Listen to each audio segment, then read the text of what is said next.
नमस्कार विद्यार्थी मित्रांनो, आज आपण एक नवीन व्हिडिओ घेऊन आलो। आज आपण या व्हिडिओमध्ये पाहणार आहोत लॅटिस पद्धतीने गुणाकार करणे किंवा याला आपण चौकट पद्धतीने गुणाकार करणे असेही म्हणतो। आता पहा, लॅटिस पद्धतीने गुणाकार कसा करायचा असतो।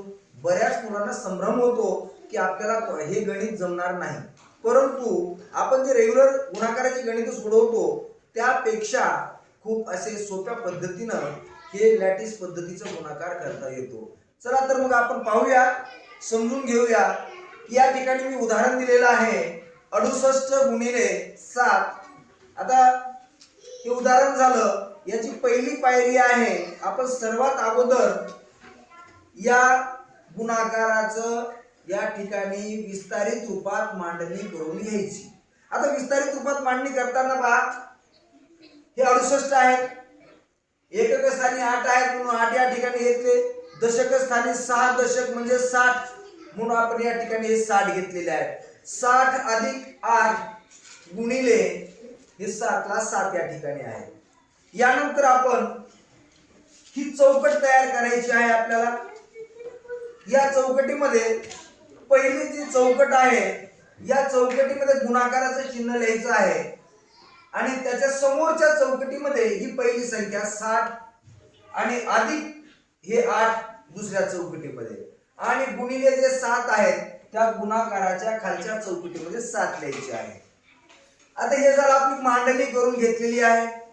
यानंतर आपण या 7 ने आता या दोन्ही संख्येला गुणायचे। या 7 ने 60 ला गुणून जी संख्या येईल ती या रकान्यामध्ये येणार आहे, चौकटीमध्ये येणार आहे। या 7 ने नंतर याला गुणायचं आहे, ती संख्या या ठिकाणी येणार आहे। तर आपण सर्वप्रथम एक साधा आणि सोपं, पाढा जर जास्तीचा येत नसला आपल्याला तरी एक याच्यामध्ये एक ट्रिक आहे। पहा, आता ह्या 7 मध्ये आणि ह्या संख्येमध्ये शून्य किती आहे हे आपण अगोदर बघायचं आहे। मग या दोन्हीमध्ये जर पाहिलं आपण तर याच्यामध्ये एक शून्य आहे, इथं काही नाहीये, म्हणून आपण सर्वाच्या अगोदर हे शून्य या ठिकाणी असे मांडून घ्यायचं आहे। आता राहिलं वर 6 आणि या ठिकाणी 7 राहिलेले आहे। मग 7 चा पाढा आपण 6 वेळेस मोजायचा।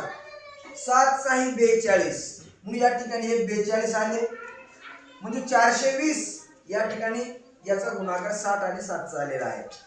त्यानंतर आता आपल्याला 7 चा आणि 8 चा गुणाकार करायचा आहे। 7 8 56, कारण याच्यामध्ये शून्य नाहीये, त्यामुळं आपण 7 8 56 असं या ठिकाणी लिहिलेले आहे। आता हे झाली गुणाकार करून घेतलेले। याची पुढची स्टेप आहे की आता हे जे गुणाकार आलेले आहे याची बेरीज करायची असते। मग आता ही बेरीज आपण या ठिकाणी करूया। 420 अधिक हे 56, एककाखाली एकक मांडून घेतला आपण, दशकाखाली दशक मांडलेला आहे आणि आता याची बेरीज करायची आहे। 0 आणि 6 6, 5 आणि 2 7 आणि 404 म्हणजे 476 हे उत्तर या ठिकाणी आलेलं आहे। आता आपल्याला याच्या पुढची स्टेप आहे की हे जे गणित आहे, उदाहरण दिलेलं, हे उदाहरण जशाला तसं आपण या चौकटीच्या खाली मांडून घ्यायचं आहे आणि हे मांडून घेतल्याच्या नंतर जी बेरीज आलेली आहे आपली 476, ती 476 बेरीज या ठिकाणी ते उत्तर लिहून घ्यायचं आहे।